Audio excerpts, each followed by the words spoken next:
Now is from Fred van der Heide, who is VP Product Strategy, Support Enabled Solution.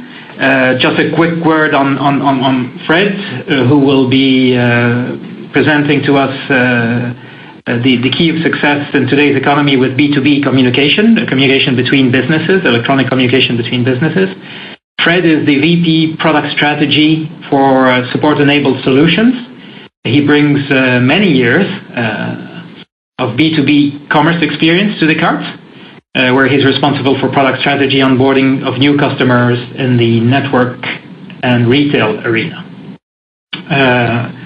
Fred, I'm going to pass it over to you, if you're ready.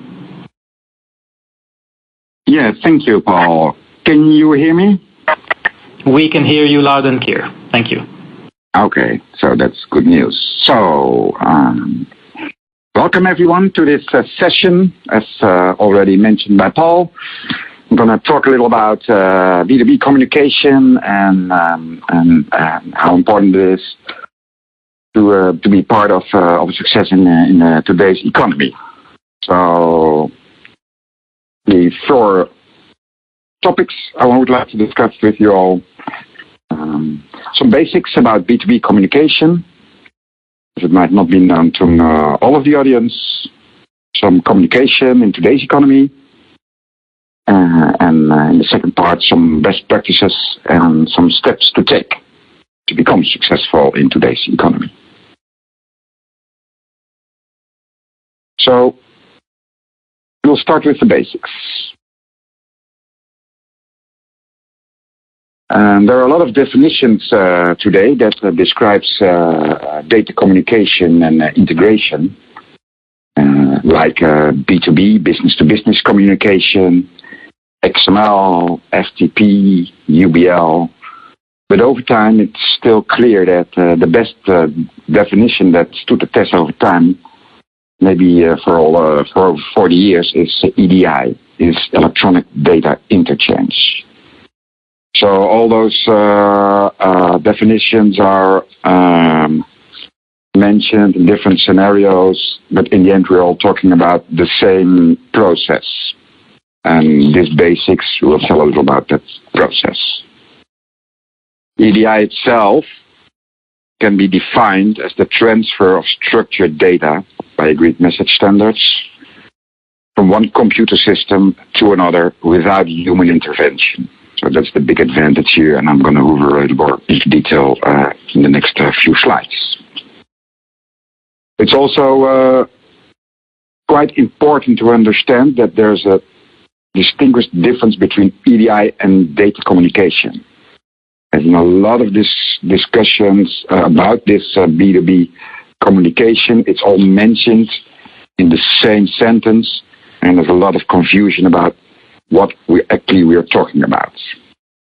So EDI defines an encoding standard for business information. On the other end, data communication defines more a mechanism to transfer that information to one computer on the one side and another computer from another trading partner on the other side. The transmission of this can be done by a methodology agreed to by the sender and the recipient. It includes a variety of technologies that are commonly used as terms within data communication, like FTP, email, HTTP, AS2, and so forth. As mentioned, the takeaway here is it's important to differentiate between EDI documents and the method for transmitting them. So transmission methods can be replaced by any, mainly internet-based protocols today, secure FTP, SOAP, and email, but the EDI documents themselves will still remain the same. So another important item within this whole electronic data interchange, this B2B communication, is the use of standards. Standards prescribing mandatory and optional fields for a particular document, electronic document that is exchanged between the sender and the receiver. And it gives rules for the structure of the document. Those standards are like building blocks. Just as two kitchens can be built with the same building blocks, but they're completely different, two EDI documents, electronic documents, can follow the same standards, but also can contain different set of information. For example, a food company may indicate a product's expiration date, while a clothing manufacturer, for instance, would choose to send color and size information. Some of the major sets of EDI standards that are around today is the GS1 EDI set of standards developed by GS1 and quite predominant in the global supply chain. There is an HL7 standard used in the health care data. Also in Europe, we have a quite popular ODET standard for the automotive industry. And in those areas where there is no standard available, most of the time, Descartes developed its own SMS standard. It's most useful in business processes that shows little standardization. Of course, we try to base that as much as possible on existing standards, so it will be quite easy to implement. So why this story about standards? Well, using standards bring quite a number of benefits. You can rapidly deploy and switch on community level niveau. So you don't have to redevelop every individual peer-to-peer connection yourself from scratch. When you use this standard connection in a single format. Other big advantage, of course, is that it brings increased visibility, transparency, and not the least, you can reuse the information as it's standardized in other processes.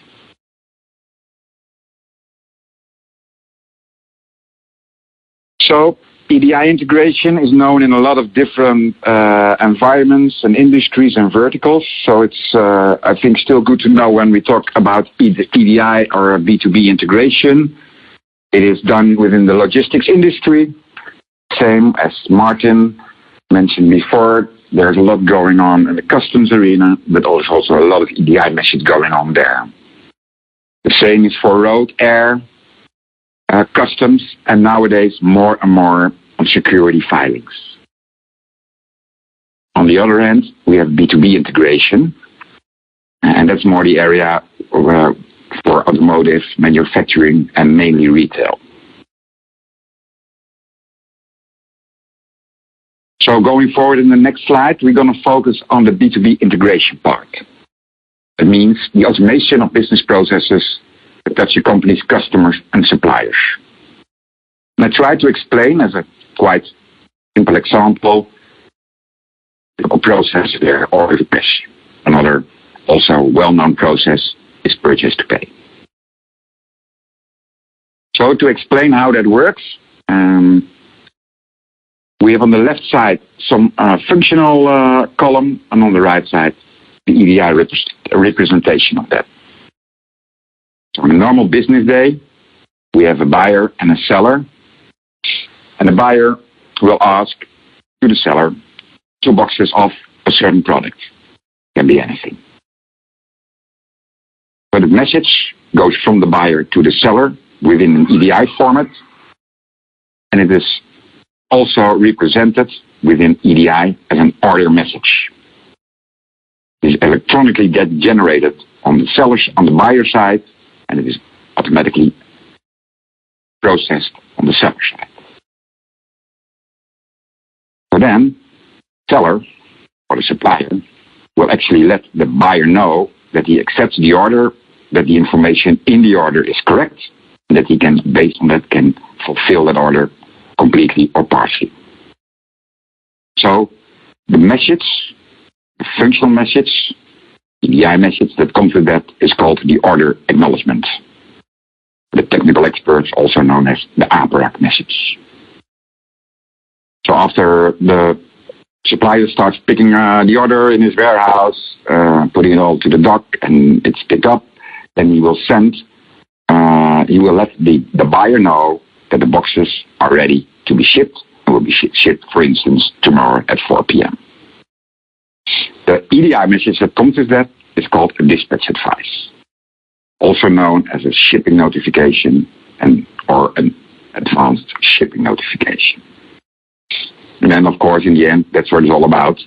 The supplier will ask the buyer to pay up for the delivery, for instance, like 10 euros. And this is represented also in an EDI message of an invoice message. So this is a typically order-to-cash process. On the left side is the functional process, and the EDI world supports that process with different structured messages. So, the process itself, if you look at the end-to-end data flow, is quite straight through. On the right side, you have the supplier. On the left side, you have a retail company, mainly brick-mortar stores in the old days. And the order is flowing from left to right, acknowledgement, shipping notifications, and invoices the other way around.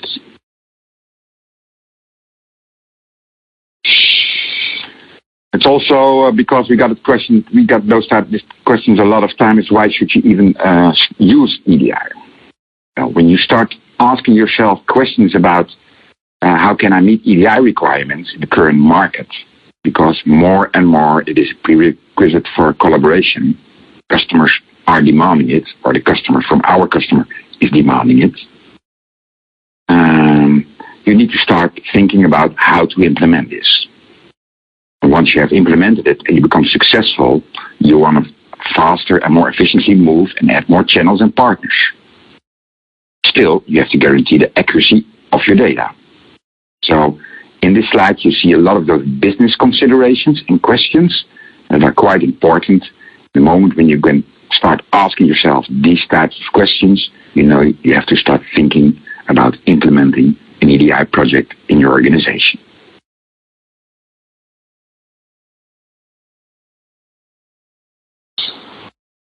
But a little more on today's economy, and talking about that, I think we all know that, and that was also mentioned by my colleagues in the sessions before this one, the world is in transition. And I like to show that and take an example to explain actually what's happening in all data communication, B2B communication environments. And to explain that, I'm using an example from a company called Carger. It's a European company, and it's a manufacturer of high-pressure cleaners. What you see here is a part of their website, and it's quite a good example, this web page from this company. Because you can see that you can order directly now with this company. But, and that's also, they're actively promoting on their own website other online marketplaces. You can see that in the middle of this website. You see online marketplaces like BCC, Bol.com, and also Punk. Quite popular marketplaces in the European area. That, like in the old days, you can still go to the nearest do-it-yourself store and buy this product in the store itself. So if Carger is EDI compliant, then for instance, let's say Bol.com, an online marketplace, will forward orders in a predefined format, and that order will hit the Carger systems. Carger will translate that, of course, and automatically populate those orders as sales orders in their backend system. So there's no need, also like in the other processes, to rekey data, and the order arrives in Carger system close to real time. Using predefined business rules and logic, then Carger can use the same EDI data to send it to the 3PL. Most of the time, probably an express carrier. It can also send the order to a warehouse fulfillment company. Also mentioned in one of the other presentations by my colleague Walter, we have quite good solutions available. The online retailer, of course, can use the EDI to extract orders from their own shopping cart and feed them in their own backend system. And on top of this, in this challenging environment, there's a strong demand from customers to keep and stay informed about the orders. And actually, they want to be informed 24/7. So if you're using a fully integrated EDI messaging solution, it allows all partners to communicate efficiently and effectively within the supply chain.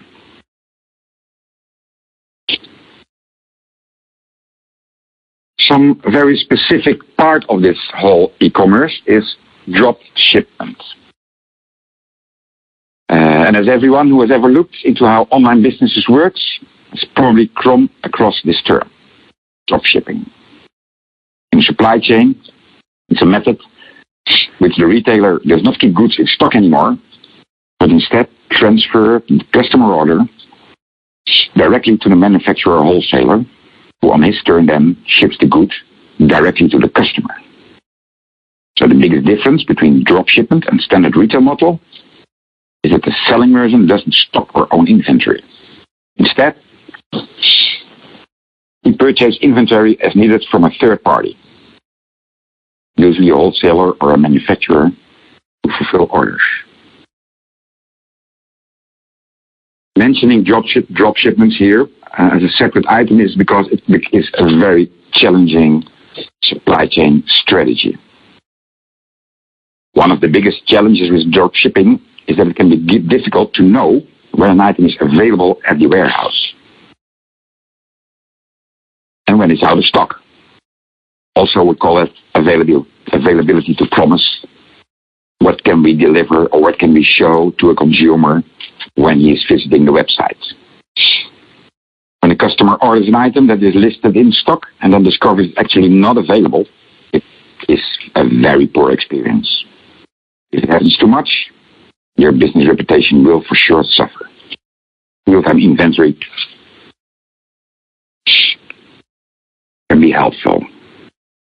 And, as Martin mentioned in his presentation before this one, there are all kinds of tax implications. But we see in today's economy, if we take the same end-to-end data flow, so this is the one we discussed before, to see that it's becoming much more complex. Online shopping carts are added to the process, online marketplaces, online vendors, and other new fulfillment partners. And all the data has to flow between all those different parties in this much more complex environment.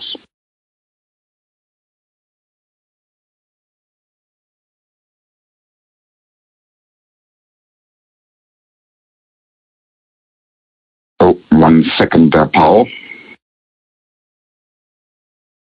Yes, Fred? It seems that I'm struggling with... Would you like me to next click? Slide. Can you do that? Which slide would you like to have? The slide after the end-to-end process. Yeah.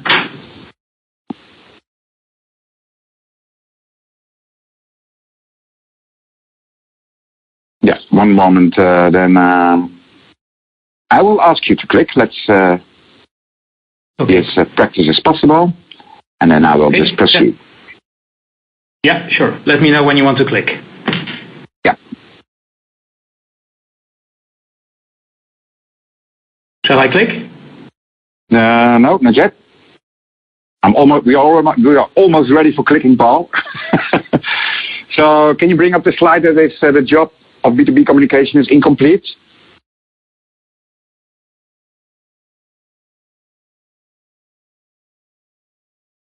Can you confirm if it's there? Just one moment, Fred. I need to find the exact slide. If you could give me... Yeah. So I am on a slide called "The job of B2B communication is incomplete." Exactly, that's what I want to talk about. Okay. So, what you see today is that with all this new business process in place, you still want to compete in this global economy. It requires digital core communication. So 80% compliance will no longer sustain in an e-commerce driven world that demands 100% data transparency. So EDI, and that's what I explained in the slide before, is still a major clue today. But the job might be clear, is incomplete. What we see in the past is that scant attention has gone into the technology, and we rely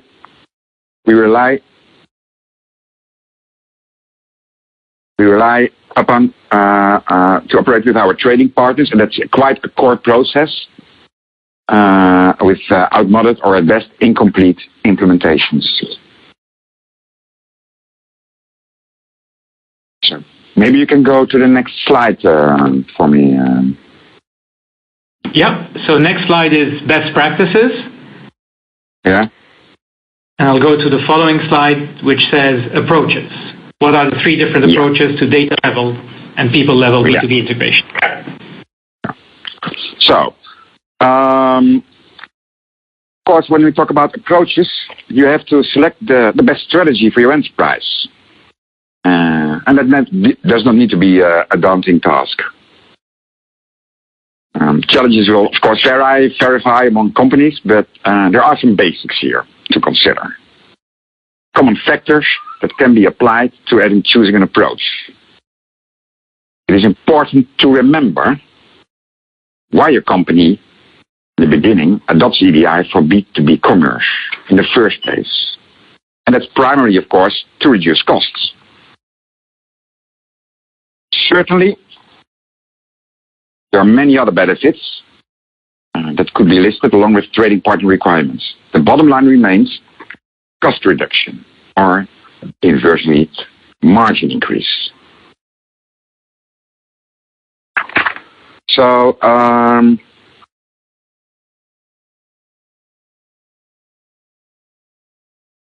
expanded view is, of course, that any new EDI strategy must reduce costs simultaneously. Adding capabilities, reduce chargeback, expanding trade community, and decreasing the time required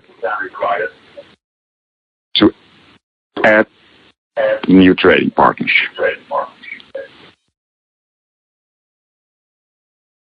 Can you go to the next slide, Paul?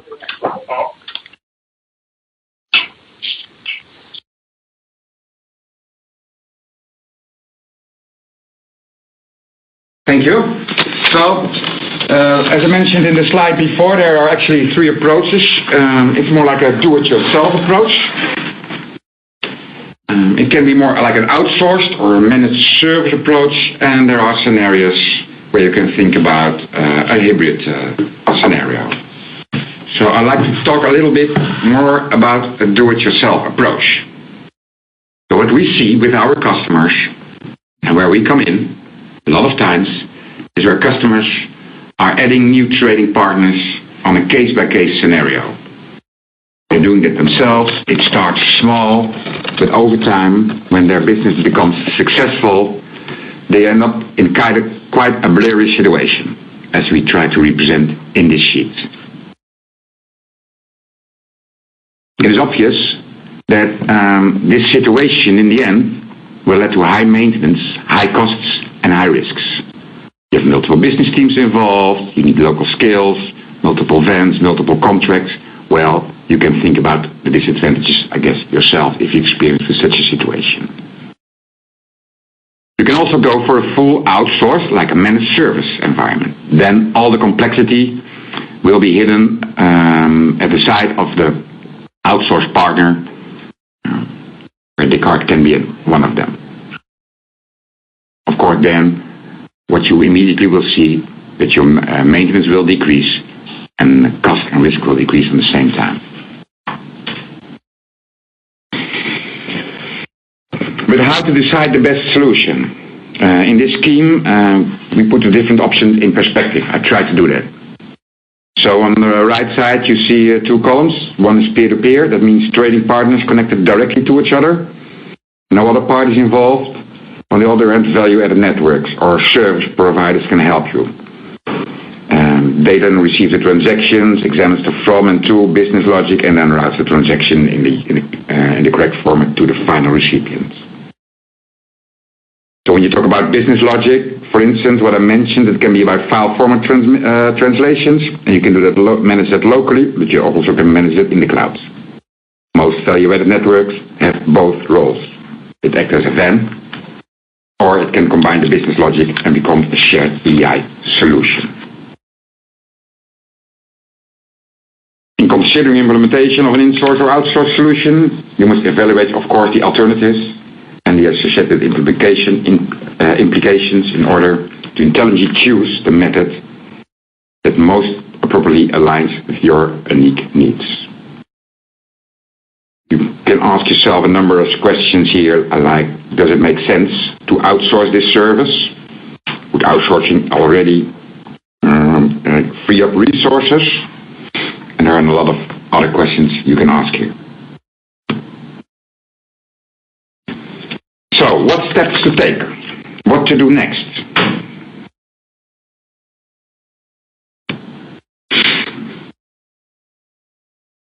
I think it's important, as also mentioned by Gregor, that you have to start thinking and working about how this new world will impact your business. It will for sure increase integration and collaboration efforts, also on your side. So start thinking about choosing the right platform. Prioritize your partners. And start with more sophisticated partners, and then apply these processes to others. But, and that we see that happen too much, and it will absorb too much time going forward, stop adding to the problem with a one-off integration efforts.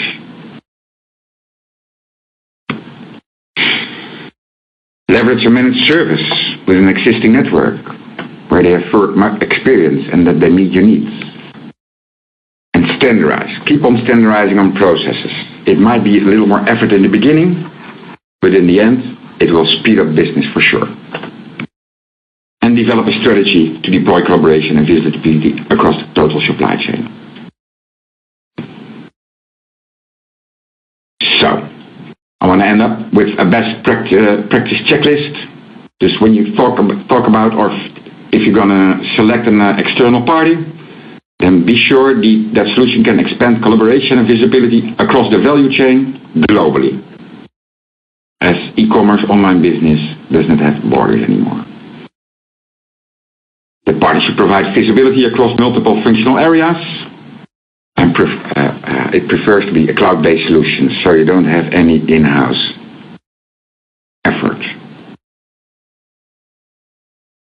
The pricing model should be tailored to reduce your cost as you grow. So you don't have to expend a lot of money in the beginning, but it will just grow with your business.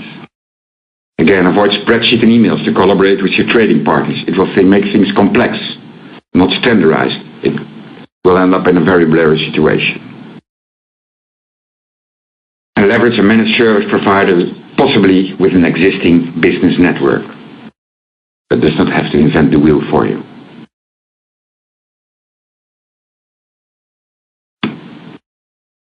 So, one thing is for sure, as a conclusion, that in the end, you need to closely work together with all your trading partners to become and stay successful. A collaboration hub, a solution, probably cloud-based, can gather the information in different methods, seems in almost all cases the key for success in today's economy and helps you stay ahead of competition. And that is my story here and what I like to share with you.